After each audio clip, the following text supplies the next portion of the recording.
Now, it's pretty safe to say that at some point or another during most of our childhood, pretty much every red-blooded young male has dreamt about becoming super spy. MI6's finest, James Bond. That is, every red-blooded young male and Lashana Lynch. Who? Patriarchy. Don't like it when you challenge or threaten their power in any way. What does that mean?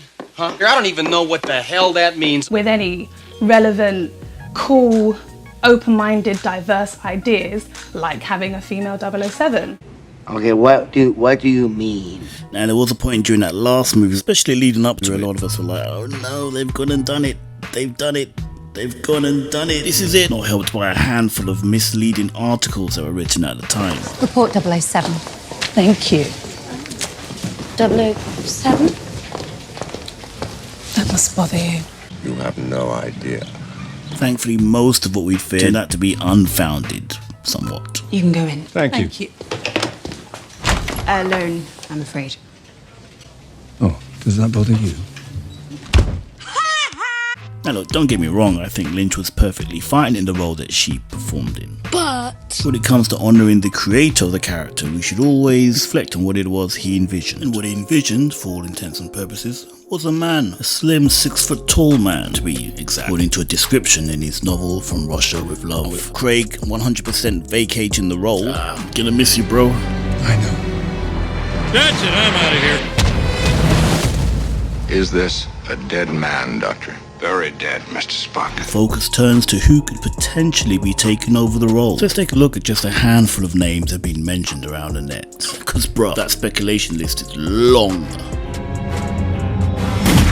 First up is the name of an actor that some say has already bagged the role, Aaron Taylor-Johnson. The actor first blew up in the lead role of Matthew Vaughn's action comedy comic book caper, Kick-Ass, before going on to star in movies like Godzilla and Bullet Train. Not to mention the forthcoming Spider-Man spin-off, Kraven. Whilst multiple sources have claimed that he's already bagged the role, as of the recording of this video, nothing's been confirmed by the producers themselves. In an interview with Esquire magazine to promote his forthcoming lead role, Marvel's Kraven the Hunter. Actually, that should be Sony's Kraven the Hunter. Let's not have another Madam Web situation on our hands, shall we? So you're a part of the Marvel universe. I know. They got you. They got you. Now you know what that means. What does it mean? You're going to be doing like 35 films.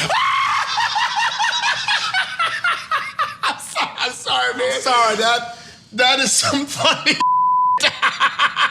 Taylor-Johnson was asked indirectly about the Bond rumours. What comes from playing Kraven could generate many different conversations, the actor said cryptically. As the interviewer raised the betting odds for Taylor-Johnson to take over as the new 007, Johnson responded, "This is the thing, right? As I've already told you, I have to go by the beat of my own drum. It's my own part. It feels intuitive to me. I've never made a decision based on other people's perspective, or their judgment, or their expectations. You lose your mind if you do that. The sense of worth and soul is gone. You need to understand what is integral to what feels right." Yeah, look, this is about as cryptic as you can get. Do you have the role or don't you have the role? Apparently, according to Puck, he's already met with the producers and it went well, whatever that means. So yes, dear viewer, your guess is as good as mine. Although, to be honest, whether this film fails or succeeds, I do think this guy's stock is going to go up after this movie. He's definitely put the work in. Next up, a rather more unconventional favourite with some of the fans out there. Loki's Tom Hiddleston, a gentleman spy if ever we saw one. Not as bulky as Craig, definitely packing that slim build, as Ian Fleming himself described. Is he too associated with the role of Loki is what most people are,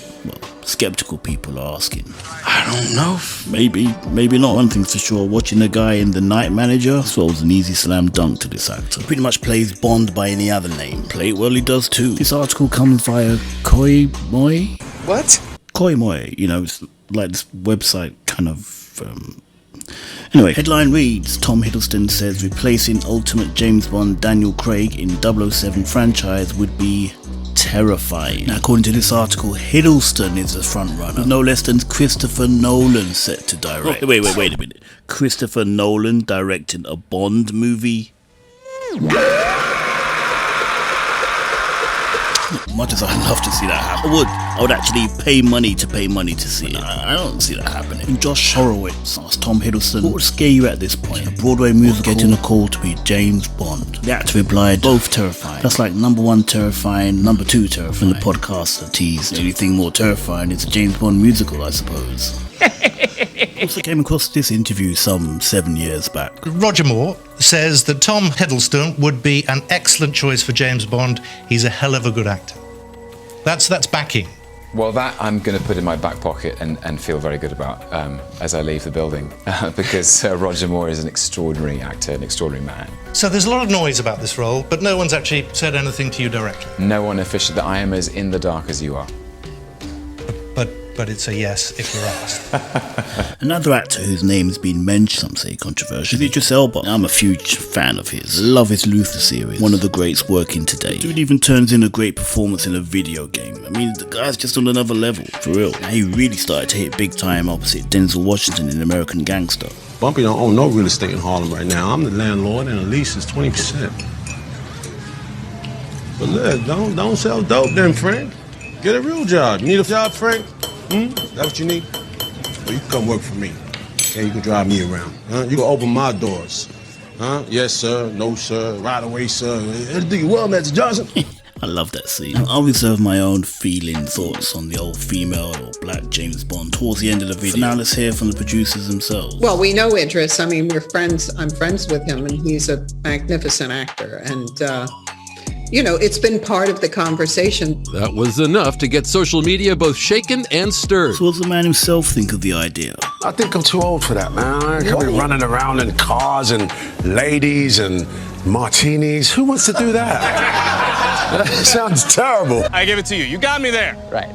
So, maybe. Now, tongue-in-cheek response aside, Idris has since taken himself out of the running. He soured on the idea after it became about race. Coming via Entertainment Week, essentially it was a huge compliment that every corner of the world, except for some corners, which we'll not talk about, were really happy about the idea that I could be considered. Those that weren't happy about the idea made the whole thing disgusting and off-putting, because it became about race, it became about nonsense, and I got the brunt of it. You'd be mistaken for thinking he's largely referring to online harassment from fans. It's actually a little bit more complex. One of the most infamous examples of someone criticizing Elba's potential Bond cast came in 2015 when author Anthony Horowitz, who has written 3 authorized Bond novels following in the footsteps of the late Ian Fleming, said that Elba was too street to play 007.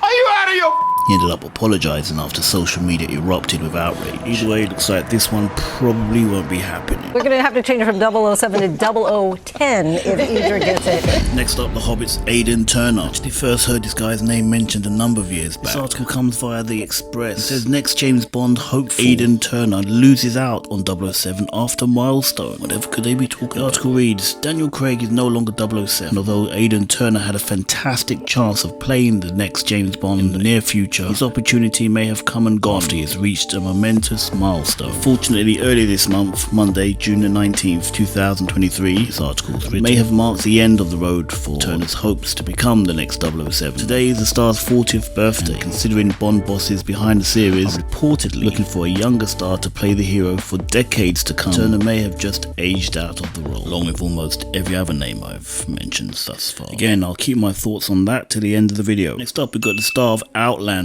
Sam Heughan. I've never caught the show myself, but a lot of people have told me this guy's pretty special, destined for big things. Could James Bond be that big thing? This article comes via the Nash headline, Sam Heughan, Outlander star reveals James Bond ambition. The article reads, back in 2005, Heughan auditioned for James Bond in Casino Royale. The iconic role ended up with Daniel Graig instead, with the veteran actor stepping aside. A new vacancy for the role. The Scottish actor has previously been tipped for it. Now Heughan has claimed that he would be a brilliant Bond, adding, I'm good at action and I'd bring a lot of emotional intelligence. End quote. Well, gotta love the guy's confidence. Dude's definitely got a look, I'll give him that.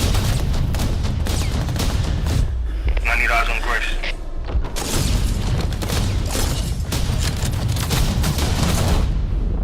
Grace is...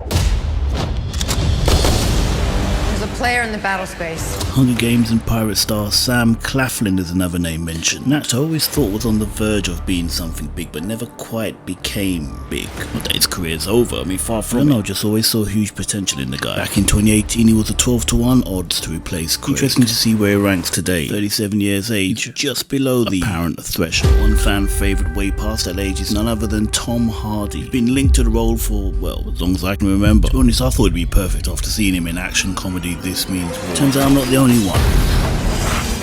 Tom Hardy, I think personally, would make a great Bond, but everybody's got their own idea. I do think Tom would be amazing And if I was choosing, I would choose Tom. Currently at the age of 46, I think that's now highly unlikely. To go to the final name on my list, they might absolutely love if this guy got the role. If for no other reason that he seemed just to be such an incredibly genuinely cool guy. Aside from all that, I mean, the guy looks like he was born to play the role. Blokes would love to buy him around, women would love to invite him round. Henry Cavill. Oh, Henry, I don't know if you know this, but the Bond position is vacant. Hold on, mate, hold on. Unfortunately, he lost out to Daniel Graig back when Casino Royale was being cast because he was too young. How bitterly ironic for him to now potentially see himself not get cast for the role because he's too old. To be fair, it's kind of got his hands full with two major franchises in the works, both Highlander and Warhammer. So maybe the dude just hasn't got time. I mean, I have to ask you, are you in the running? Have you put yourself out of the running? If they came a-calling, would you say yes?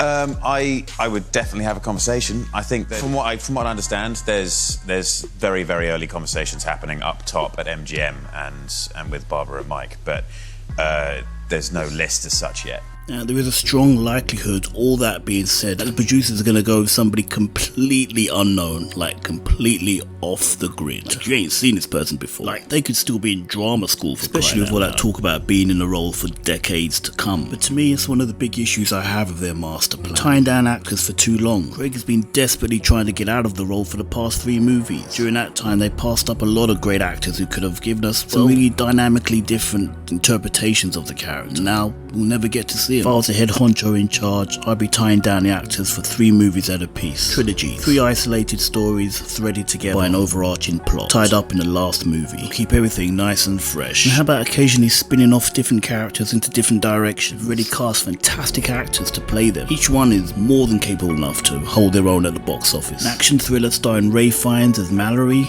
Sign me up. Especially with your character, because, you know, she's a force in her own right, and I know there've been some talk of maybe doing some sort of spin-off about Miss Moneypenny. You know, maybe about her. I think, to be honest, I started those rumours. Did you? You can go in so many different directions with that.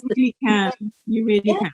Yeah, it was actually Barry Jenkins from Moonlight who said, I'd love to do a Moneypenny spin-off. So we were in New York, and Barbara Broccoli, you know, our producer, happened to be there as well. So I got them down, and they had a dinner together, and I was like, well, let's make this happen. And as for the man himself, one thing that was teased way back in the movie GoldenEye, but never fulfilled, was the prospect of more. Yeah, but let me show you. I'm alone. Aren't we all? You're late, 007. I had to stop in the bathroom. Ready to save the world again? After you, 006. That's right, more 00 agents. In this movie, Alec was literally every inch a match for James Bond. When I heard Bond refer to him as 006, it literally blew my mind. The possibilities are endless, as are the casting choice. Any ethnicity, any gender, just as long as they're British. And for our American cousins across the pond, use Felix as a code name as opposed to a name. Swap the actor out every other movie if you like. Spin them off into their own thing, I don't know, whatever. To me, the character Bond and the James Bond movies should always be traditional. I mean, should always be the same guy. Same character. Womanizing, out of place, blunt instrument. Keep him as traditional as you can. No. No more foreplay. All around him, and create as much diversity and whatnot as you can think of. Just for crying out loud, make the movies good. Okay, don't rest on your laurels because you got a quote-unquote POC in the lead. Build a solid film around him or her. Solid director. Hire Christopher Nolan if you can. Make a good movie. People will turn out in droves to see. End of. People will come, Ray. But that's enough for me. Thank you if you're still watching. Let me know what you think. Am I right? Am I wrong? Who would you cast as James Bond or any other agent? Did I miss him out on my list? Comment down below. Let MI6 finest know. I'll catch you next time. You know, all the names that are being bandied around, actually, I think it's going to be someone totally unexpected that actually their name isn't even in the mix. Yeah, I do as well. I'm sure they're already working on it.